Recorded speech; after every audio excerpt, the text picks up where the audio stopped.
নির্বাচনে ভোট নিয়ে যখন আলোচনা হয়, কে জিতবে কে হারবে এটা নিয়ে যখন আলোচনা হয়, তখন পাশাপাশি কিন্তু একটা আলোচনা আমি ইদানিং শুনতেই পাচ্ছি। সেটা হলো এবারে নির্বাচনে মূল ইস্যুটা কি, মানে কিসের ভিত্তিতে মানুষ ভোট দিবে? প্রতিশ্রুতির ভিত্তিতে?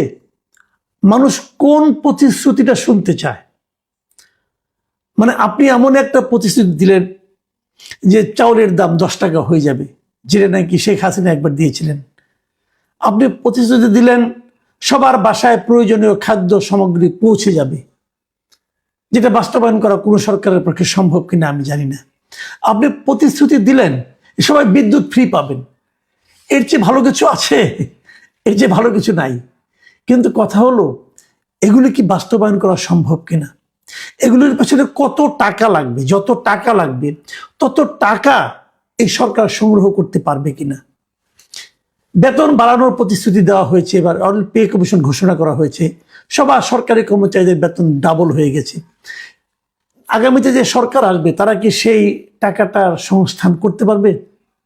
কোথেকে দেবে এই টাকা? কাজেই যে সমস্ত প্রতিশ্রুতির পেছনে অর্থের একটা সম্পর্ক আছে সেগুলো নিয়ে বেশি আশাবাদী না হওয়াই ভালো। আমি বরং যেগুলির পেছনে অর্থের কোনো সরাসরি অর্থ বিনিয়োগের অথবা অর্থ সংগ্রহের অথবা অর্থ প্রদানের কোনো সম্পর্ক নাই তেমন দু একটা ঘটনা বলি, যেগুলো নাকি আমাদের সাধারণ মানুষরা অর্থাৎ সাধারণ ভোটাররা সরকারের কাছ থেকে পেতে চায়। এখন সরকারে কে যাবে আমরা জানি না, সরকারি যেহেতু কে যাবে আমরা কনফার্ম না, সেহেতু যারা সরকারে যেতে চান সেই দলগুলোর কাছ থেকে পেতে চায়। সেগুলো যদি আমরা একটা তালিকা করি, আমরা বিভিন্ন সময় তালিকাগুলো তুলে ধরবো। আমি প্রথম যে বিষয়টা আছে আমার তালিকায় সেটা বলি, সেটা হচ্ছে দুর্নীতি। আমি দুর্নীতির অবসান চাই এবং আমার ধারণা দেশের প্রত্যেকটা মানুষ এই দুর্নীতি, ঘুষ, দুর্নীতি, উৎকোচ, স্বজনপ্রীতি এগুলোর হাত থেকে মুক্তি চায়। আমরা স্বাধীনতার পর থেকে, আমি আবারও বলছি, স্বাধীনতার পর থেকে এ পর্যন্ত এই দেশে যে বিষ বৃক্ষ আমাদের সমাজকে ধ্বংস করে দিয়েছে সেটা দুর্নীতি। কোনো সরকারের আমলেই দুর্নীতি একেবারে বন্ধ করা সম্ভব হয়নি। বন্ধ মানে কি, বন্ধের কাছাকাছিও নেওয়া যায়নি। দুর্নীতি যে মাত্রা, সেই মাত্রা যদি 100% হয়, 50% নিচেও কেউ নামাতে পারেনি। এটাই বাস্তবতা, এটাই রিয়েলিটি। সেই বঙ্গবন্ধু শেখ মুজিবের আমল থেকে উনি কিন্তু দুর্নীতির বিরুদ্ধে অনেক কথা বলেছেন, আবার ওনার সরকার দুর্নীতিকে প্রশ্রয় দিয়েছে। আমরা পরবর্তীতে বিভিন্ন সরকার প্রধানের মুখে শুনেছি দুর্নীতির বিরুদ্ধে জিরো টলারেন্স, এবং দেখা গেছে ওনার আশেপাশে যারা আছেন তারাই দুর্নীতিতে এক একজন চ্যাম্পিয়ন হয়ে গেছেন। এগুলো আমরা দেখেছি। আমরা আর দুর্নীতি চাই না।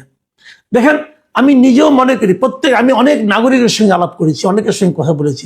আমি কিন্তু এখনো, আপনারা যারা আমাকে চিনেন জানেন, তারা জানেন আমি কিন্তু এখনো রাস্তা দিয়ে, ফুটপাথ দিয়ে হাঁটি, প্রচুর হাঁটি।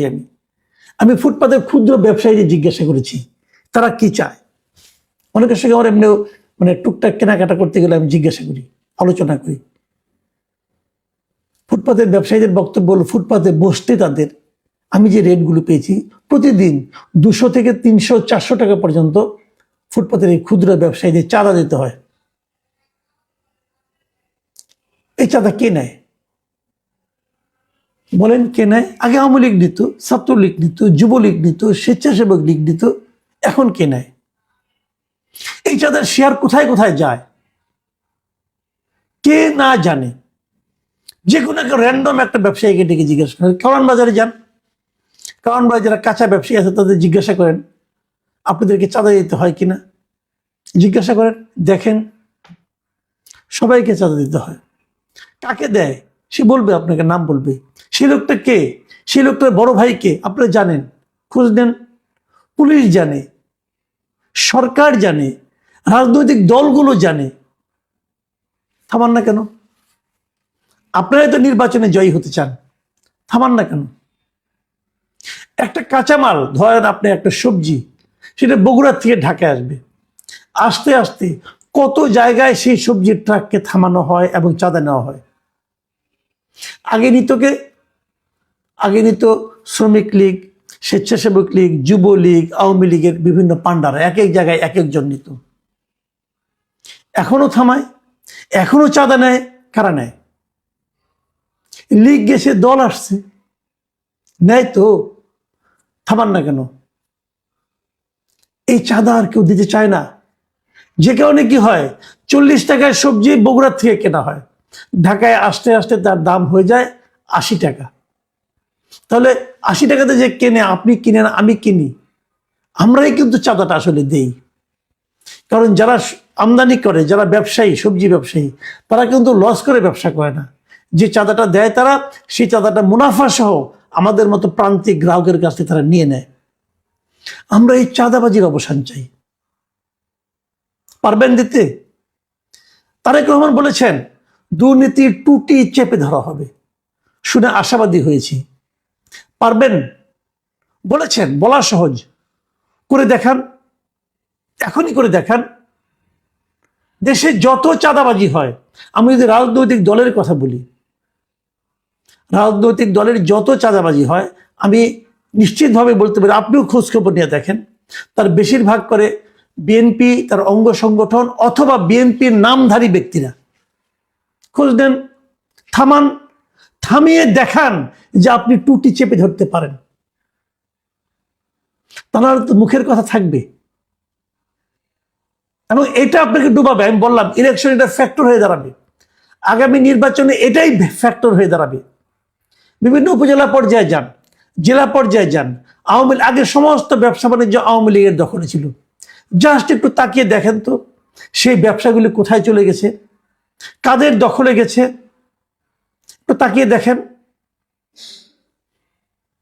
যারা দখলে নিয়েছে তারা কি ব্যবসার মালিক ছিল?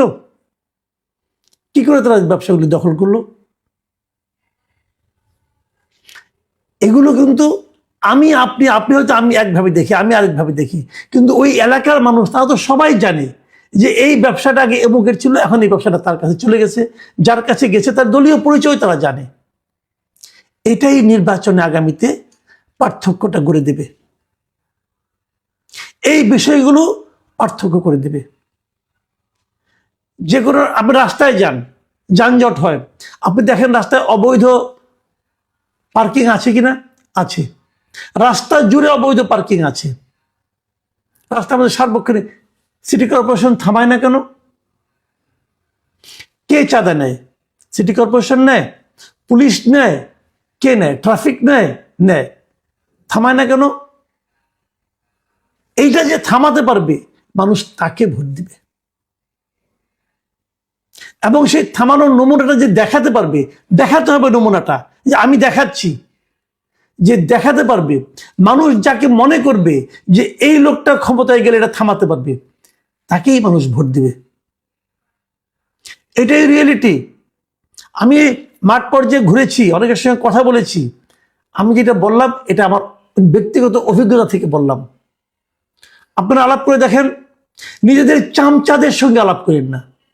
আপনার আশেপাশে যারা আছে তারা আপনাকে খুশি করার জন্য কথা বলে। আমি এটা তারেক রহমানকে বলছি, আমি ডাক্তার শফিকুর রহমানকে বলছি। আপনাদের আশেপাশে আপনারা যাদের সঙ্গে কথা বলেন, তারা আপনাদেরকে খুশি করার জন্য কথা বলে। মানুষের কাছে যান, খবর নেন। প্রত্যন্ত অঞ্চলের খবর পাওয়া কঠিন ব্যাপার না। পত্রপত্রিকাগুলি দেখেন, তাও হবে।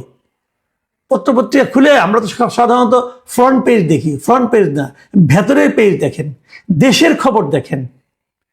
ওখানে দেখতে পারবেন চাঁদাবাজি কোথায় হচ্ছে, দেখতে পাবেন অন্তর্দলীয় কোন্দল কোথায় হচ্ছে, অন্তর্দলীয় কোন্দল কি নিয়ে হচ্ছে, দখলদারিত্ব নিয়ে হচ্ছে, চাঁদাবাজি নিয়ে হচ্ছে। আমি মনে করি কেবল নির্বাচনটা না, নির্বাচন পার হওয়ার পরও, নির্বাচনটা হয়ে যাওয়ার পরও একটা চ্যালেঞ্জ থাকবে।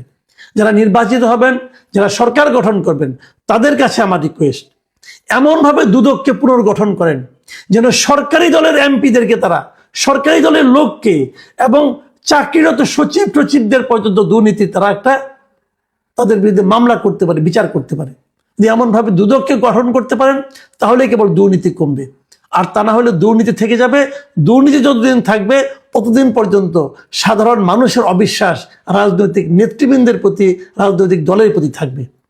এবং আমার ধারণা দুর্নীতিটাই এবারের নির্বাচন, আসন্ন নির্বাচনে একটা বড় ফ্যাক্টর হিসেবে দেখা দিবে।